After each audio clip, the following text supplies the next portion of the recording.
Good morning, welcome to business breakfast show. 2011 రెండో వారానికి స్వాగతం. కనీసం ఈ వారం అయినా ఇన్వెస్టర్లకు ఉపశమనం కలిగిస్తుందని ఆశిద్దాం.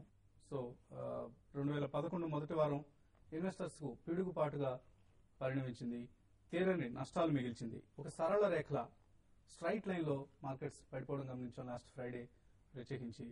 సో నానాటికి పెరుగుతున్న ద్రవ్యోల్బణం అందరినీ కలవరపరుస్తోంది. అలాగే ప్రస్తుతం మార్కెట్స్ రెండు అంశాల కారణంగా నష్టాలు చవి చూస్తున్నాయి. దేశంలో క్రమేపీ పెరుగుతున్న రాజకీయ అనిశ్చితి కావచ్చు. రెండో ప్రధాన అంశం ఆఫ్ కోర్స్ కార్పొరేట్స్ ఎదుర్కొంటున్న higher input cost, commodity prices పెరుగుతున్నాయి.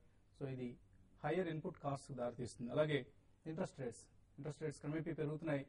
నెక్స్ట్ ఈ మంత్ ఎండ్ లో ఉన్న క్రెడిట్ పాలసీలో కూడా ఇంట్రెస్ట్ రేట్స్ ను 1 to 1.5% ఆర్బీఐ పెంచే అవకాశాలు కనిపిస్తున్నాయి. సో ఇవన్నీ కార్పొరేట్ పెర్ఫార్మెన్స్ ను ప్రతికూలంగా పరిణమించే అవకాశాలు ఉన్నాయి.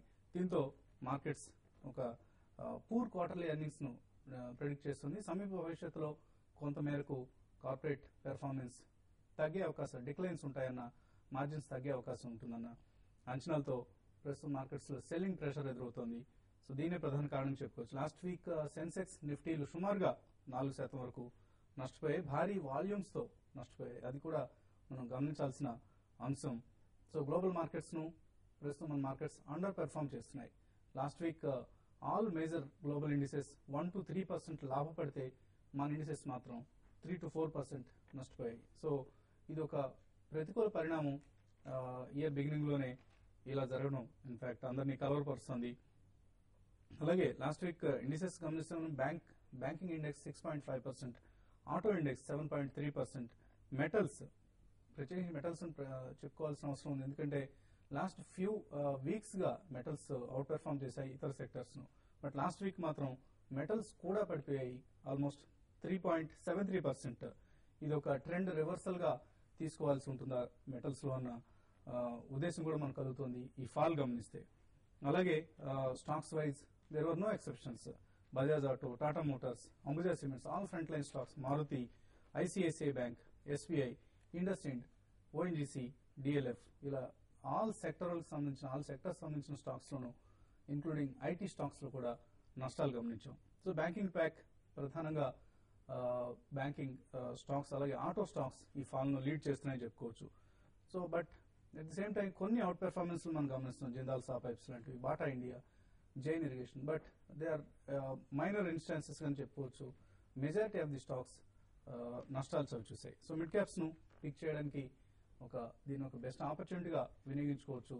ఈ వీక్ నుంచి వెలువడే కార్పొరేట్ ఎర్నింగ్స్ ఒకవేళ అనుకూలంగా వస్తే మాత్రం అటువంటి మిడ్ క్యాప్స్ ను డెఫినెట్ గా పిక్ చేయొచ్చు ఈ డిక్లైన్స్ లో. ఐపీఓస్ లో ఇవాళ ప్రారంభమవుతున్న ఒక కొత్త issue, mid valley entertainment company.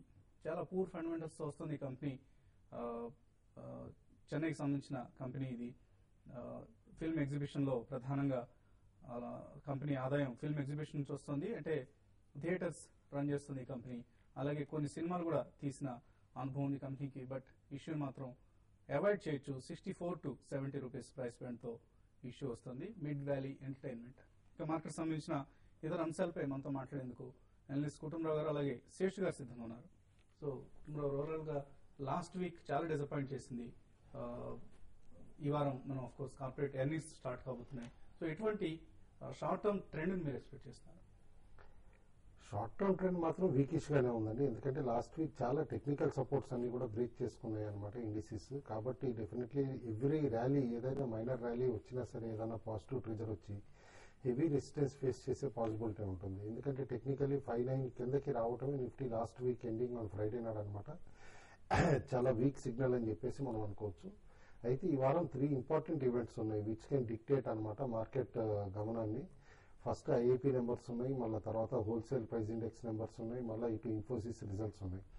కాబట్టి వన్స్ ఇన్ఫోసిస్ రిజల్ట్స్ వస్తే గనక కార్పొరేట్స్ బై అండ్ లార్జ్ ఎట్లా పెర్ఫార్మ్ చేస్తుంది, స్పెషల్లీ టెక్నాలజీ సెక్టర్ కి ఇమీడియట్ టర్మ్ లో ఫ్యూచర్ ఎట్లా ఉంది అనేది కూడా క్లియర్లీ కాస్త క్లారిటీ వస్తుంది. అయితే IIP numbers and wholesale price index numbers కూడా డెఫినెట్లీ కాస్త క్యూస్ ఇస్తాయి అనమాట.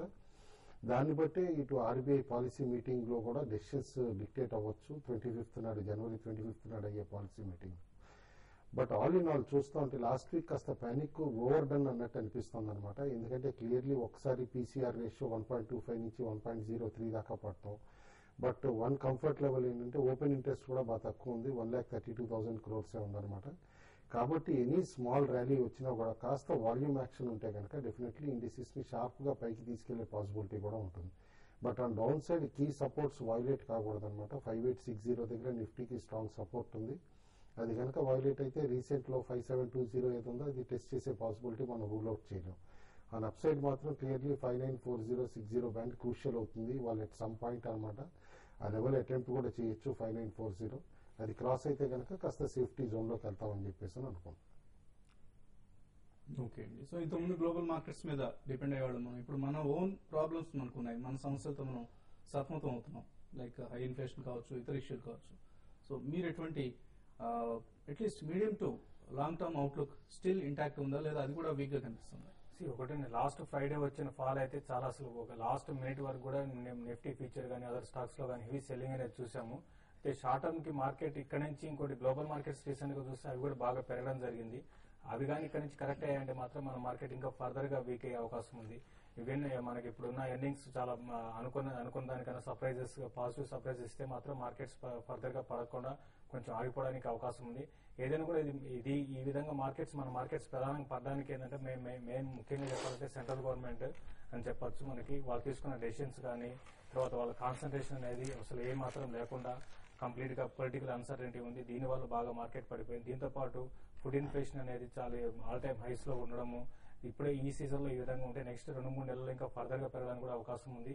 దీంతో పాటు ఇంటర్నేషనల్ కమాడిటీస్ మార్కెట్ లో కమాడిటీస్ బాగా పెరగడము, మన కంపెనీస్ కి ఇన్పుట్ కాస్ట్ పెరగడం, ఇవన్నీ కూడా ఏంటంటే చాలా నెగిటివ్. మన ఇండియన్ ఎందుకంటే ఎక్కువ ఇంపోర్ట్ చేసుకుంటాం కాబట్టి మన ఇండియన్ మార్కెట్ చాలా కొంత నెగిటివ్ ఉంటుంది. కాబట్టి ఇవన్నీ దృష్టిలో పెట్టుకుంటే బై అండ్ లార్జ్ చెప్పాలంటే ఎఫ్ఐస్ లాస్ట్ ఒక 2-3 ట్రేడింగ్ సెషన్ లో కూడా ఈక్విటీలో కొంత సెల్లింగ్ చేశారు. హెవీగా మన ఫ్రైడే 1000 crores దాకా సేల్ చేయడం జరిగింది. నేను అనుకోవడం గ్లోబల్ మార్కెట్స్ ఇక్కడ నుంచి ఫర్దర్ గా కరెక్ట్ కాకుండా ఉంటే మన మార్కెట్స్ ఈ లెవెల్ ఆగే అవకాశం ఉంది. ఒక గ్లోబల్ మార్కెట్స్ ఇప్పుడు కరెక్షన్ స్టార్ట్ అయిందంటే మనకి ఫర్దర్ గా వీక్ అవుతుంది. ఏదైనా కూడా నెక్స్ట్ ఒక 1 month లో మాత్రం మార్కెట్లు కొంత వీక్ గానే ఉండే అవకాశం ఉంది. 6000 పైన నిఫ్టీ కానీ సస్టైన్ అయితేనే మార్కెట్లు ఫర్దర్ గా పెరుగుతాయి. ఒకవేళ 6000 పైన నిఫ్టీ సస్టైన్ కాలేదంటే మార్కెట్లు ఈవెన్ 57 కూడా బ్రేక్ అవడానికి ఫర్దర్ లోస్ టెస్ట్ చేసే అవకాశం ఎక్కువ కనపడుతుంది. ఒక్క ఇండెక్స్ లో కానీ చూస్తే ఒక్క మేజర్ సెక్టర్ కూడా ఏది కూడా చాలా స్ట్రాంగ్ లేదు. కాబట్టి ఏంటంటే నేను కూడా మార్కెట్ కొంత వీక్ గానే ఉండే అవకాశం ఉంది. ఓకే అండి. కాలర్స్ కొంతమంది లైన్ ఉన్నారు. అనంతపురం నుంచి రాజశేఖర్ లైన్ ఉన్నారు. రాజశేఖర్ గారు హలో. హలో సార్, నమస్తే సార్.